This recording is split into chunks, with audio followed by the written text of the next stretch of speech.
안녕하세요, 유쌤입니다. 오늘은 좋은 태도를 위한 3가지 요소라는 주제로 여러분들과 함께 하겠습니다. 태도가 전부다 이런 말 있잖아요. 전적으로 동의해요. 그 사람의 태도를 보면 많은 걸 알 수가 있죠. 어떤 생각을 하는지, 어떤 가치관을 가지고 있는지, 뭘 중요하게 생각하는 유형인지 알 수 있죠. 사람한테 정중하게 이제 이야기를 이렇게 하는 태도를 보면 저 사람은 참 사람을 귀하게 여기는구나 이렇게 우리가 생각해낼 수가 있습니다. 지난번에 이제 지인이 TV 프로그램에 출연을 했어요. 그래서 이제 막 그 MC랑 같이 어떤 이제 프로그램 녹화를 다 끝내고 나서 사진 한번 같이 찍을 수 있을까요? 그래서 같이 사진을 찍어온 걸 저한테 막 보여주더라고요. 그런데 그분이 정말 대한민국 탑 MC예요. 그런데 마치, 그러니까 그 출연자가 이렇게 사진을 찍어달라고 해서 이제 그야말로 그 팬 서비스 차원에서 사진을 찍어주는 거잖아요. 그런데 정말 마치 무슨 회장님 옆에 서 있는 그런 신입사원처럼 너무나 공손한 태도로 딱 서가지고 사진을 찍은 거예요. 그 MC가. 그래서 그걸 보고서 굉장히 인상적이었어요. 대한민국 탑 MC는 괜히 탑이 아니구나. 이제 그런 생각이 드는 거예요. 우리는 이제 우리가 평소 생각이 이제 우리가 스스로 생각을 바꾸고 자꾸 좋은 방향으로 나 자신을 자꾸 몰아가야 그게 이제 태도로 나오는 것 같습니다. 그냥 그런 척 하는 거는 그것도 한두 번이죠.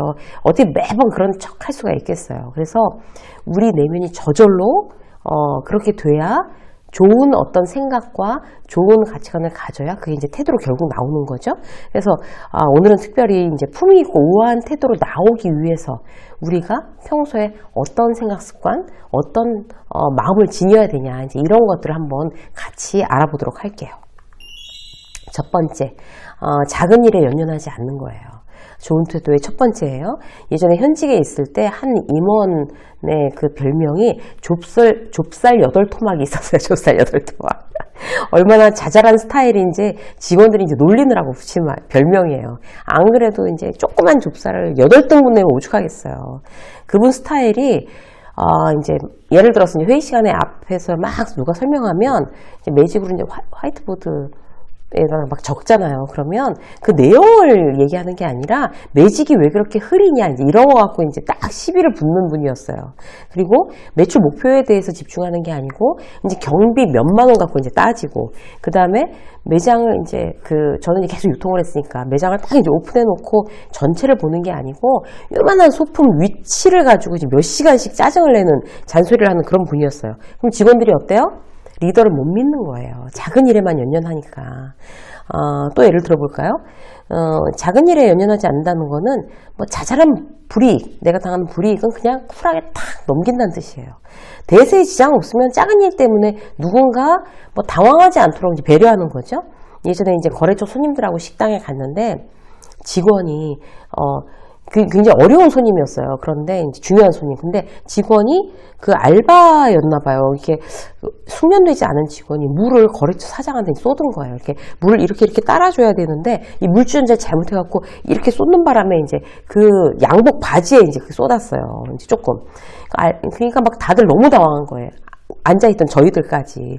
근데 그 사장이 뭐라고 그랬냐면 물이라서 진짜 고마워요 라고 얘기했어요. 그러니까 바지에 딴 게 쏟아졌으면 무슨 뭐 국이 쏟아졌던지 뭐 뜨거운 게 쏟아졌으면 진짜 큰일 날 뻔했는데 이 물이니까 너무 고맙다 뭐 이렇게 얘기를 해가지고 정말 그 다 같이 다 같이 당황했다가 다들 이제 막 그냥 분위기가 이제 부드럽게 그냥 넘어갔어요.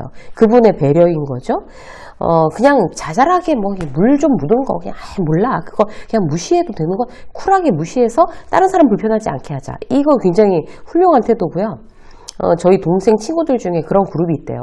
다 같이 너무 초공정파인 거예요. 그래서 다 같이 모여서 이제 저녁을 먹으러 갔는데 안주가 주문과 다른 게 이제 나온 거예요.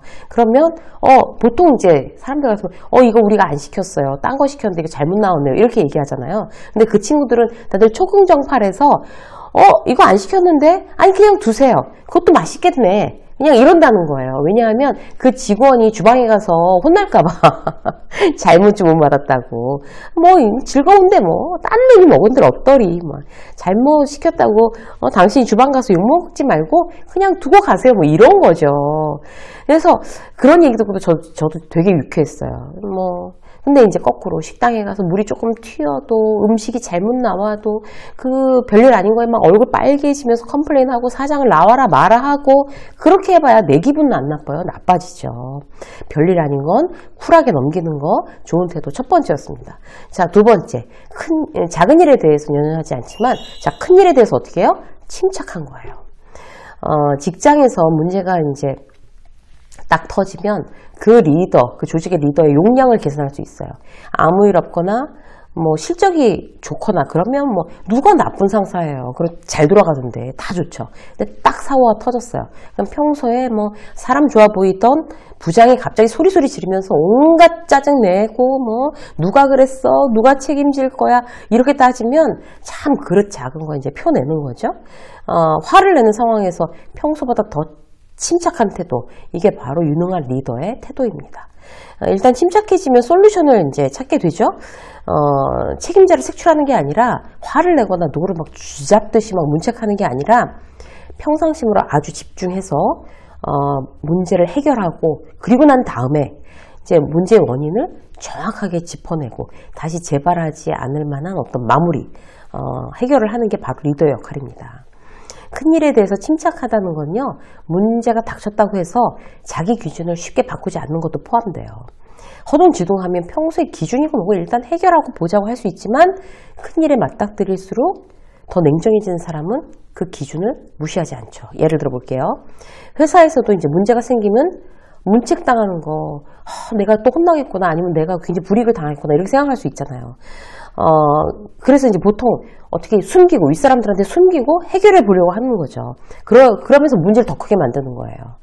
그래서 회사의 규정이, 회사의 매뉴얼이 예를 들어서 자기가 해결할 수 없는 이런 종류의 사고를 쳤을 경우 보고 대응 체계가 매뉴얼로 딱 대부분의 회사들이 만들어져 있죠. 그러면 그 대응 체계대로 기준을 바꾸면 안 되는 거죠. 큰일이 터졌을 때 내가 문책을 당하든 욕을 먹든 사표를 쓸 각오를 하든 일단 원칙대로 매뉴얼대로 보고하고 책임을 지는 태도, 그게 바로 리더가 될수록 아니면 내가 어떤 책임자의 어떤 역할을 하면 할수록 더 품격이 있어지는 태도입니다. 그래서 우리가 큰일에 대해서 침착하다 좋은 태도의 두 번째였고요. 자, 세 번째, 상대에게 부정적인 영향을 주지 않습니다. 이 태도가 참 중요하죠. 나한테 부정적인 영향 주는 사람 누가 좋아할까요? 안 좋아하잖아요. 그래서 어떤 사람을 품이 있다거나 저 사람 태도가 참 좋네 이렇게 생각이 드는 사람들은 어떤 거예요?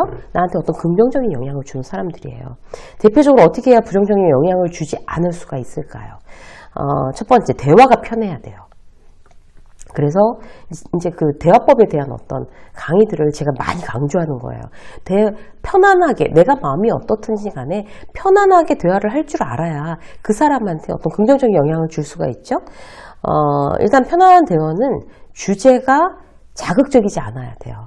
막 번개로 이제 뭐 팀장이 오늘 번개로 치맥 한잔 하자 뭐 이랬다고 쳐요. 그래서 뭐 소통합시다 뭐 이랬다고 쳐요. 퇴근하고 이제 즐거운 자리가 돼야 되잖아요. 그런데 그 자리에서 무슨 정치 얘기하고 그것까진 좋아요. 내 생각과 반대되는 의견에 대해서 그런 의견을 가진 동료를 비난하고 내가 맞고 네가 틀린 이유에 대해서 막 물고 늘어지고 따지는 사람 피곤하죠. 이러면 대화가 편하지 않죠.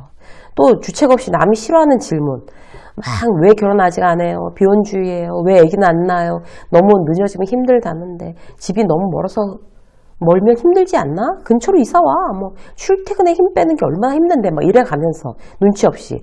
그럼 듣는 사람 속으로 뭐라고 그랬어요?